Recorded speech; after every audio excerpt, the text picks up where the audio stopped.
For a well-known middle-aged couple from Huntsville, Alabama, the Memorial Day weekend of 1992 was meant to rekindle their romance after the demands of daily life had kept them apart for far too long.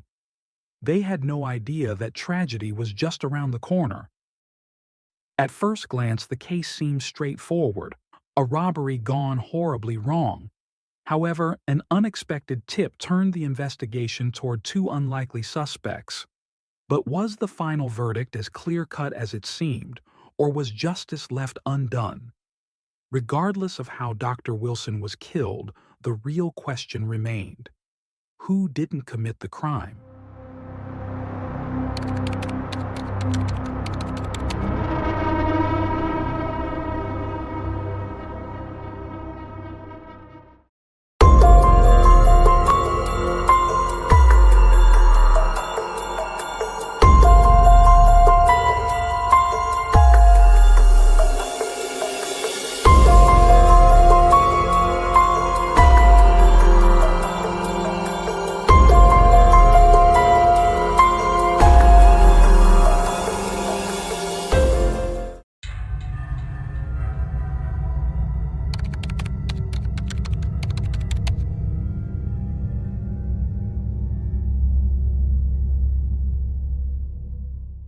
Jack Wilson was born on May 5, 1937, in Chicago, Illinois.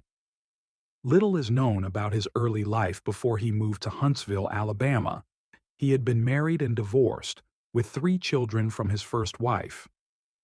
After the end of that marriage, Jack sought a fresh start and relocated to Huntsville. While establishing his ophthalmology practice, Dr. Wilson also worked as a consultant and performed eye surgeries at a local hospital.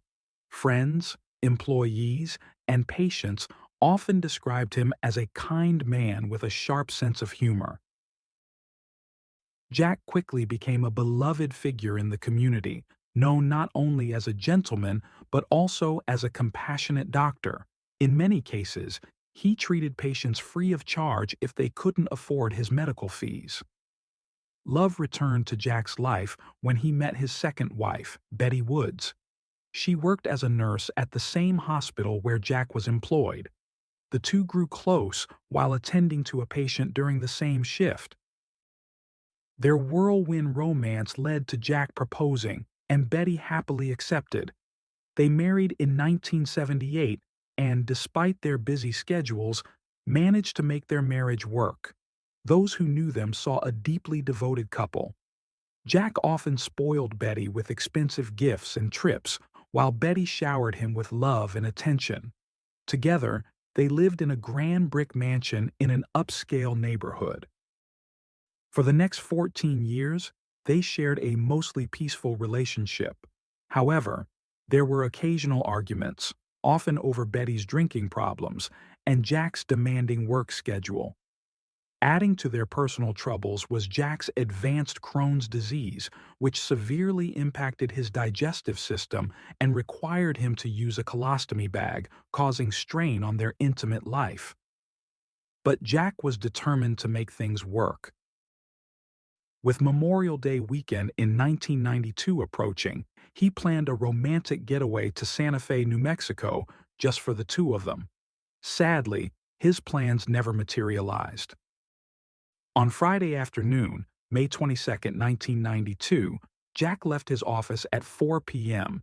and returned home to prepare for their trip. The following morning, neighbors saw him outside, placing a political campaign sign in his yard with a metal baseball bat around 4:30 p.m. That was the last time anyone saw Jack alive. At 9:30 p.m. on that same Friday, Betty returned to the house she shared with Jack after attending an Alcoholics Anonymous meeting. She called out for him as she entered, but there was no answer. Betty headed upstairs to start packing for their trip the next day, only to find Jack lying unconscious and covered in blood in the hallway outside their bedroom door. Terrified, she fled the house, fearing the intruder might still be inside. She ran to a neighbor's house and asked them to call 911. Officers arrived within minutes, but it quickly became apparent this was no ordinary break-in. It was a murder. Near Jack's body, they found what appeared to be the weapon, a metal baseball bat. Police brought in sniffer dogs to search for evidence that might have been missed. They discovered a cut phone line in the bedroom and a ski mask lying on the bed. An open gun case with ammunition, but no firearm was found, along with Jack's wallet, which was empty of cash, but his credit cards remained. A sweep of the house revealed that the intruder had not ransacked other rooms. The mess was largely confined to the bedroom, raising doubts that this was a simple robbery gone wrong. Stranger still, no fingerprints were found on the murder weapon or anywhere else in the house. Betty, understandably, was too shaken to be interviewed immediately. Instead, investigators turned to the neighbors, asking if anyone had noticed anything unusual that day. However, no one recalled seeing or hearing anything out of the ordinary. Neighbors were also adamant that Jack had no known enemies. He was well loved in the community for his generous nature. Eventually, Betty calmed down enough to speak with investigators. She shared details about her day, mentioning that she had met Jack for lunch before they went their separate ways. Jack returned to his office while she ran some last-minute errands. Later, she attended her meeting and came home to find him unconscious. Her account was backed up by receipts from her shopping and witnesses from the meeting. The state medical examiner performed the autopsy and found multiple lacerations to Jack's head, along with a fractured skull.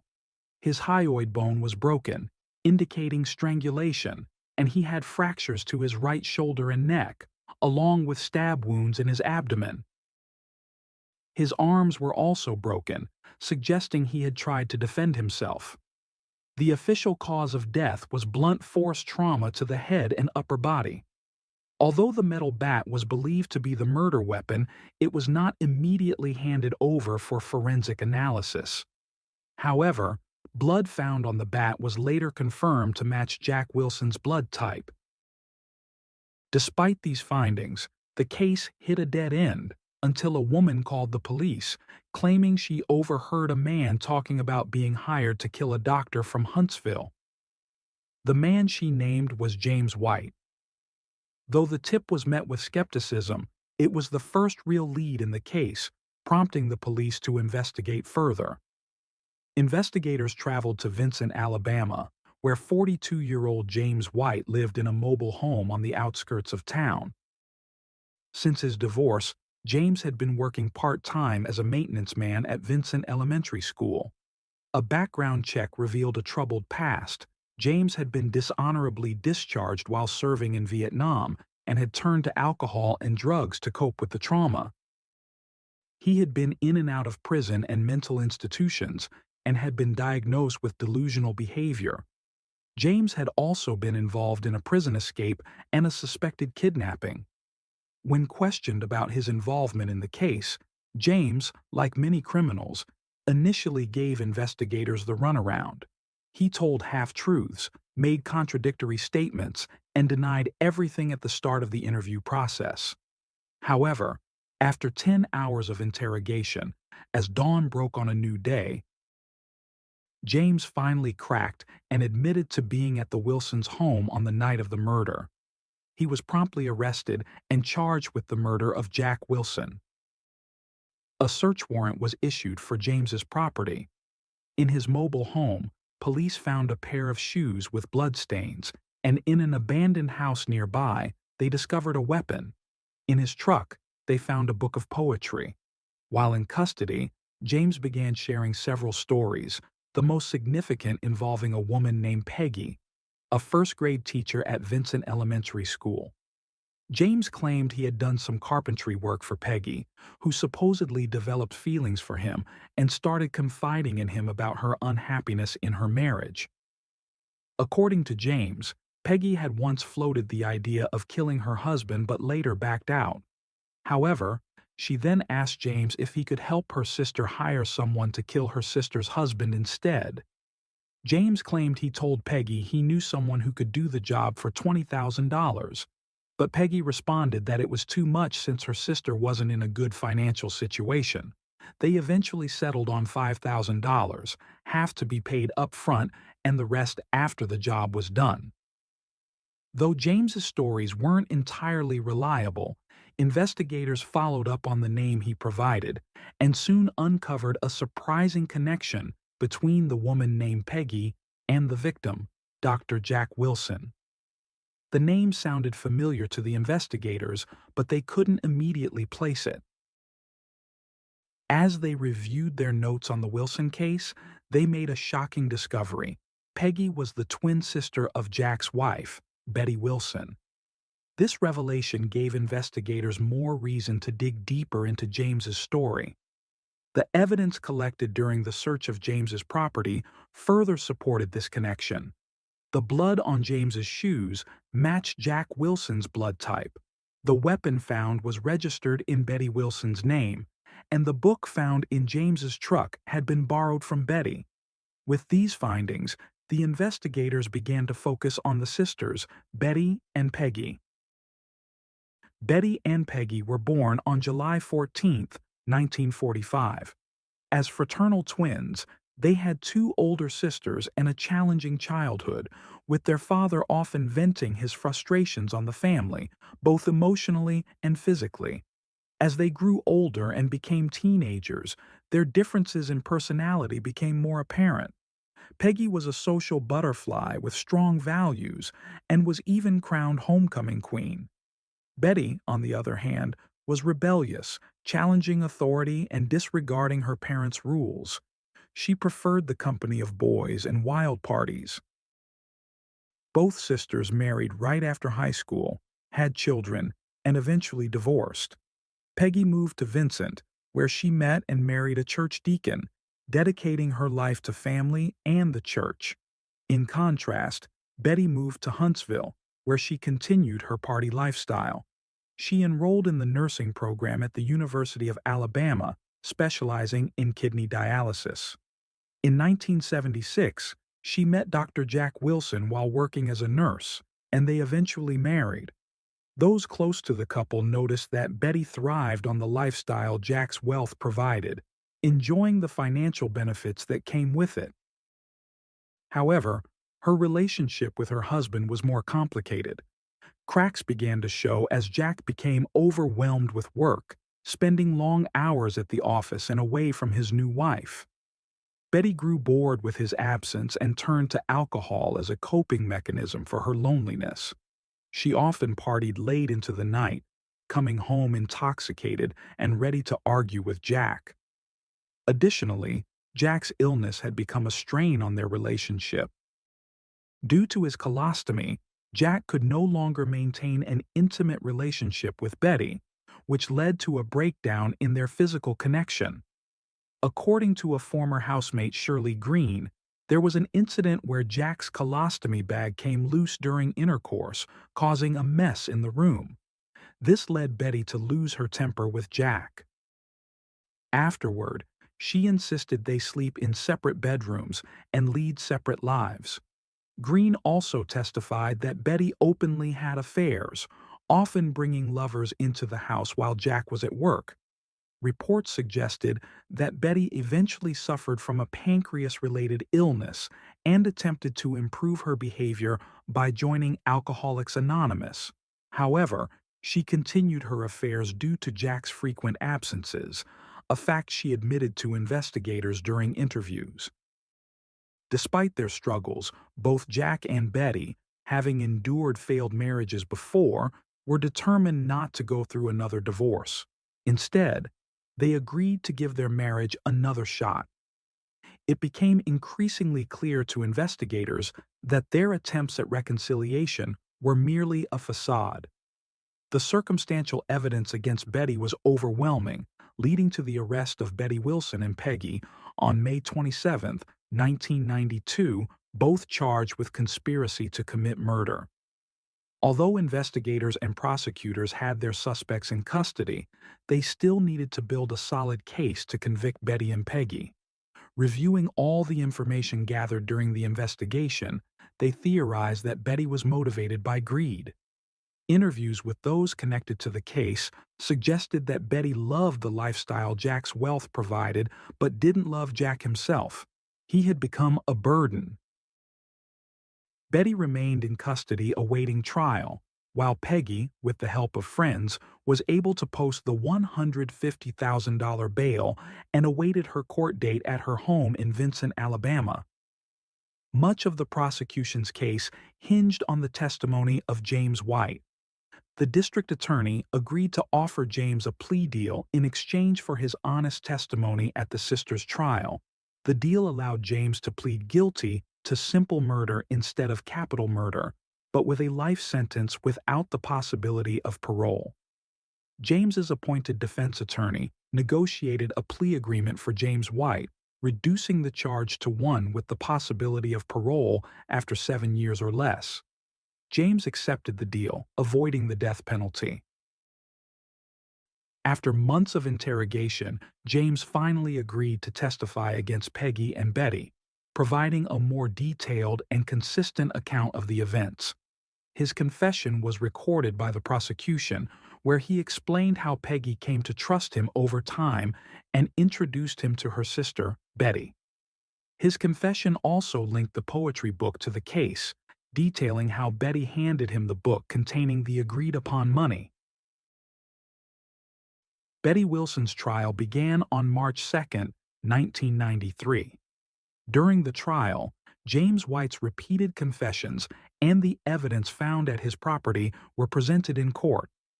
Although no forensic evidence was found in Betty's car to corroborate James's claims, the trial proceeded based on the totality of the investigative findings.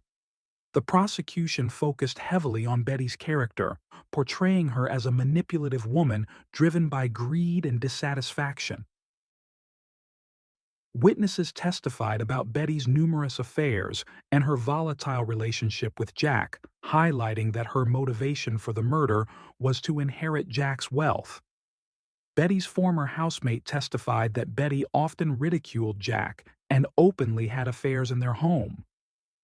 Marianne Lowe, who attended AA meetings with Betty, testified that she ended her friendship with her after discovering that Betty had used her as an alibi for her affairs. Harold Fitzpatrick, a man with whom Betty had an affair after meeting at an AA meeting, also took the stand. He testified about their relationship, which continued in Betty's home, even up until May 1992, just before the murder. The defense argued that bringing Fitzpatrick to the stand was a strategy to tarnish Betty's reputation before the jury. They insinuated racial undertones, as Fitzpatrick was African American, which the defense suggested was being used to make Betty's actions appear more immoral. The prosecution objected, and Fitzpatrick was excused after his testimony.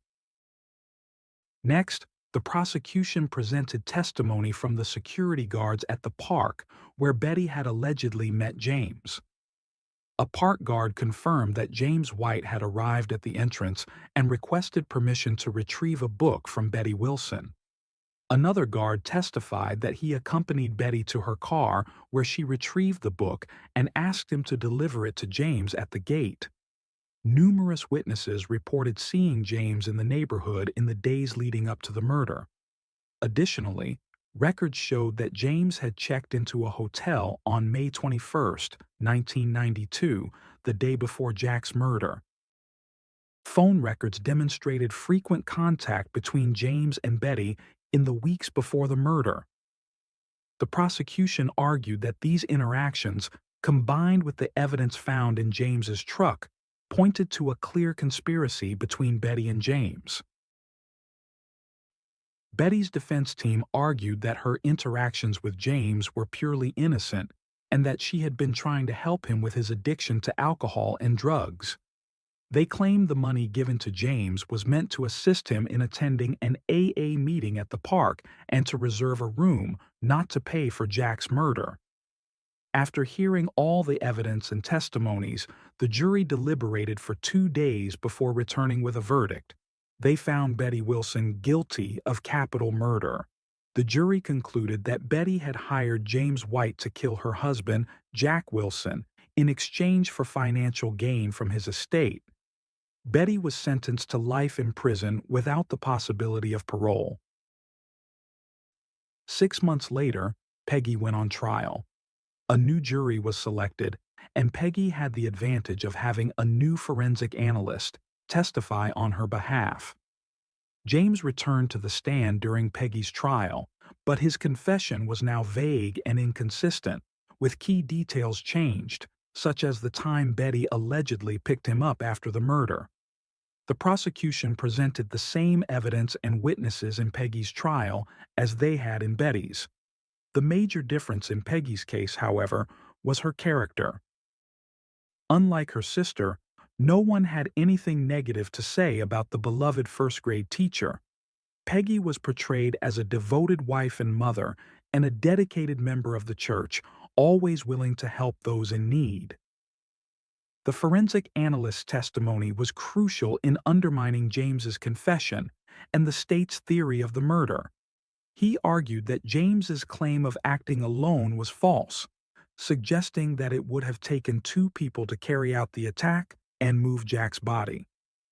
He also pointed out that Jack had likely been attacked elsewhere and moved to the hallway, as there were no blood splatters in the original crime scene. He also highlighted that James had not identified the baseball bat as the murder weapon. According to him, fibers from Jack's hair should have been found on the bat if it had been used to strike him, but none were present. Instead, he theorized that a fireplace poker was likely used, given the type of puncture wound found on Jack's shoulder, and that the weapon had been removed from the crime scene.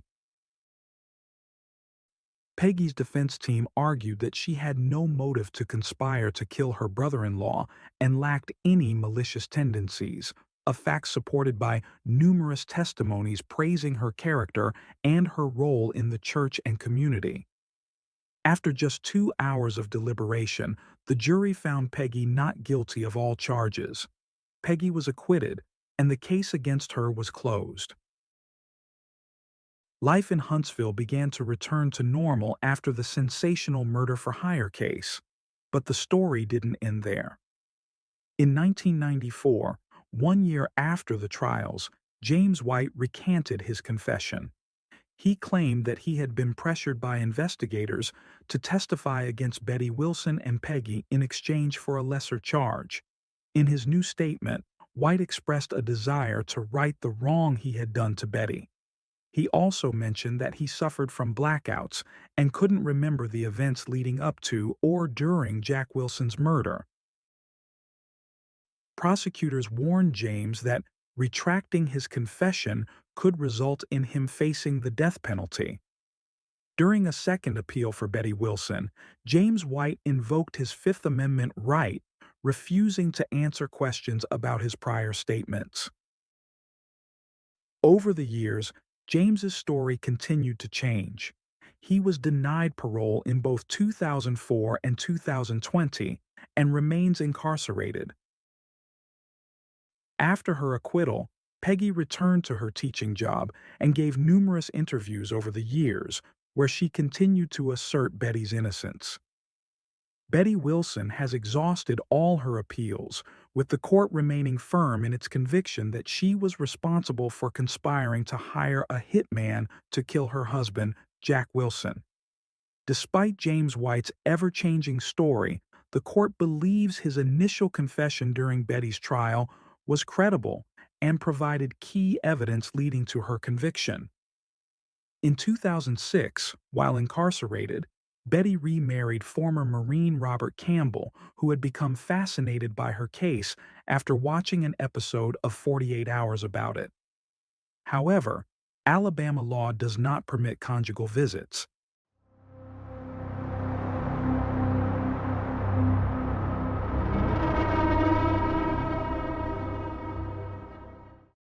Thanks for tuning in to Unreal True Crime. If you're intrigued by mysteries from around the world, check out our new channel, Latin Crimes, where we dive into the gripping true crime stories of Latin America. Don't miss out. Subscribe now for more thrilling investigations.